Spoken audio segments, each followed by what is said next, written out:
চাবি খুলে দেখে যে সালমান ঝুলতেছে। ২৯ বছর সময়ের ধুলায় প্রায় চাপা পড়ে যাওয়া এক মহাতারকার অন্তর্ধান রহস্য। প্রশ্নটা বাংলাদেশের কোটি ভক্তের মনে আজও এক দগধগে ঘা হয়ে আছে। সালমান শাহ কি আত্মহত্যা করেছিলেন, নাকি তাকে পরিকল্পিতভাবে হত্যা করা হয়েছিল? দশকের পর দশক ধরে আইনি মরপ্যাচ, তদন্ত আর পাল্টা তদন্তের গোলকধাঁধা পেরিয়ে অবশেষে যেন সেই রহস্যের জট খোলার এক নতুন দরজা খুলে গেল। আদালতের এক যুগান্তকারী আদেশে অপমৃত্যুর মামলাটি এখন পুরোদস্তুর হত্যা মামলা, আর অভিযুক্তের তালিকায় সেই সব পরিচিত নাম যারা এতদিন ছিলেন সন্দেহের ছায়ায়। কেন ২৯ বছর পরেই মোড়? এই প্রশ্নের উত্তর খুঁজতে গেলে ফিরে তাকাতে হবে সালমানের মা নীলা চৌধুরীর অদম্য আইনি লড়াইয়ের দিকে। সর্বশেষ ২০২০ সালে police bureau of investigation PBI তাদের চূড়ান্ত প্রতিবেদনে জানিয়েছিল সালমান শাহ খুন হননি। পারিবারিক কলহ এবং শাবনূরের সাথে অতিরিক্ত অন্তরঙ্গতার কারণে দাম্পত্য জীবনে টানাপড়েনের জেরে তিনি আত্মহত্যা করেছিলেন। কিন্তু নীলা চৌধুরী সেই প্রতিবেদন প্রত্যাখ্যান করে নারাজি আবেদন করেন। ৪ বছরের দীর্ঘ প্রতীক্ষার পর আদালত সেই আবেদন মঞ্জুর করে এই ঐতিহাসিক রায় দেন।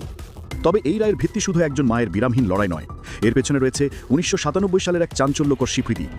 রিজভী আহমেদ নামে এক আসামি অন্য এক মামলায় গ্রেফতার হবার পর আদালতে জবানবন্দি দিয়েছিল যে সালমানকে হত্যা করে ঘটনাটি আত্মহত্যার মতো করে সাজানো হয়েছিল এবং সে নিজেও সেই হত্যাকাণ্ডে জড়িত ছিল। এই স্বীকৃতি ছিল প্রথম স্ফুলিঙ্গ যা সালমানের পরিবারের সন্দেহকে এক পোক্ত ভিত্তিতে দাঁড় করিয়েছিল। মূলত সেই জবানবন্দি এবং পরিবারের ধারাবাহিক চাপের মুখেই ২৯ বছর পুরনো এই মামলা এক নতুন জীবন পেল। নতুন এই হত্যা মামলায় নাম উল্লেখ করে ১১ জনকে আসামি দায়ের করা হয়েছে, যা এই রহস্যকে এক নতুন মাত্রা দিয়েছে। এই তালিকা যেন এক থ্রিলার সিনেমার চরিত্রের তালিকা, যেখানে প্রত্যেকেই কোনো না কোনোভাবে এই ঘটনার সাথে জড়িত বলে অভিযোগ। সামিরা হক তালিকার প্রথমেই আছেন। সালমানের স্ত্রী সামিরা বরাবরই সালমানের পরিবারের অভিযোগের কেন্দ্রে ছিলেন তিনি। যদিও সামিরা সবসময় দাবি করে এসেছেন সালমান মানসিকভাবে আত্মঘাতী ছিলেন এবং আগেও একাধিকবার আত্মহত্যার চেষ্টা করেছিলেন।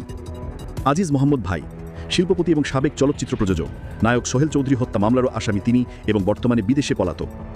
ডন বাংলা সিনেমার পরিচিত খলনায়ক, যিনি সালমানের বন্ধু হিসেবে পরিচিত ছিলেন। পিবিআইয়ের রিপোর্টের পর তিনি মিথ্যা অভিযোগ থেকে মুক্ত হওয়ায় স্বস্তি প্রকাশ করেছিলেন। এছাড়াও তালিকায় আছেন Latifa Haque Luchi, David, Javed, Farooq, Mayfair beauty সেন্টারের রুবি, আব্দুস সাত্তার, সাজু ও রেজভি আহমেদ ফারহাদ। তদন্ত সংস্থাগুলো বারবার যে ৫টি কারণ দেখিয়ে সালমানের মৃত্যুকে আত্মহত্যা বলে আসছিল তা হল শাবনূরের সাথে অন্তরঙ্গতা, স্ত্রীর সাথে কলহ, অতিরিক্ত আবেগপ্রবলতা, মায়ের সাথে জটিল সম্পর্ক এবং সন্তানহীনতা। কিন্তু সালমানের পরিবার শুরু থেকেই এই তত্ত্ব প্রত্যাখ্যান করে আসছে। মৃত্যুর দিনের ঘটনা প্রবাহ ছিল রহস্যের ঘেরা।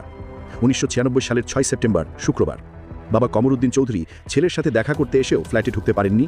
পরে নীলা চৌধুরী এক ফোন কল পেয়ে ছুটে গিয়ে দেখেন তার ছেলের নিথর দেহ বিছানায় শোয়ানো আর কয়েকজন তার হাতে পায়ে তেল মালিশ করছে। পরিবারের অভিযোগ, তাদের অজান্তেই পুলিশ একটি অপমৃত্যুর মামলা দায়ের করে, যদিও তারা শুরু থেকেই এটিকে হত্যাকাণ্ড বলে দাবি করে আসছিল। ২৯ বছর পর হত্যা মামলা দায়ের হওয়ায় বিচারহীনতার দীর্ঘ রজনী শেষ